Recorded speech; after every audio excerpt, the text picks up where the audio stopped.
Bonjour à tous, donc dans cette cinquième partie du Redo, on va s'intéresser à la manière correcte d'initialiser vos objets. Donc jusqu'à présent, ce qu'on a fait, c'est appeler la méthode new sur la classe qu'on veut, et on a attribué notre variable d'instance en utilisant nos accessoires.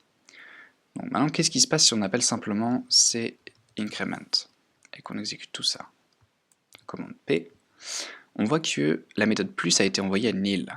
Donc ça veut dire que count vaut nil. Count, c'est notre variable d'instance et elle n'est jamais initialisée. Donc par défaut, Faro va lui donner la valeur de nil. C'est un comportement qui ne nous intéresse pas trop. On aimerait avoir une valeur de par exemple 0 à la création de notre objet. Donc on va écrire une classe qui correspond à ma dernière phrase, c'est-à-dire une valeur de 0 à l'initialisation. On va l'appeler test_initialize. Donc on va garder la création et on veut que juste après la création, si on s'intéresse à la variable d'instance, elle vaille directement 0. On sauvegarde, très bien, test initialize. Donc si la méthode a été créée, si on clique sur le bouton gris, elle devrait échouer, parce que voilà, on n'a rien changé au comportement, et la variable d'instance vaut toujours nil au lieu de 0. Donc la méthode qu'il va falloir créer pour changer ce comportement à la création s'appelle initialize. C'est une bonne pratique de mettre une première expression qui soit super initialize,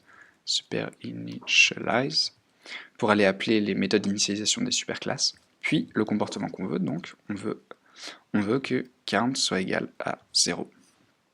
On peut sauvegarder ça.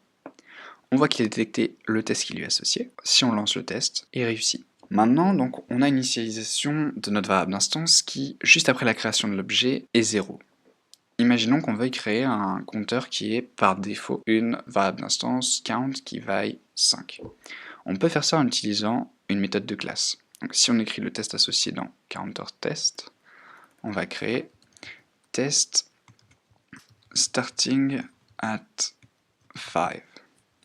Donc on va vouloir créer donc notre variable temporaire c sera égal à un nouveau compteur, sauf que cette fois-ci, pour créer le compteur, on va utiliser une méthode qui va s'appeler starting at, auquel on va donner un entier 5.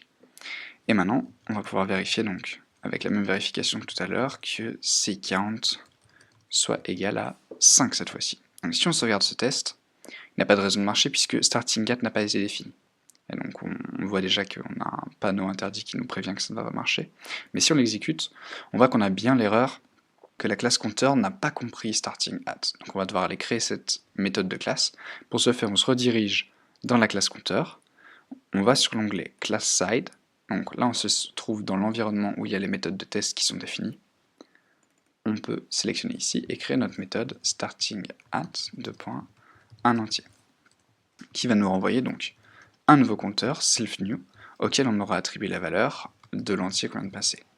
Donc voilà, ça va nous créer un nouveau compteur, puis dans ce nouveau compteur, la variable d'instance va avoir la valeur integer. On peut sauver ça. Et maintenant, si on réexécute nos tests, on voit qu'ils passent, ils sont tous verts.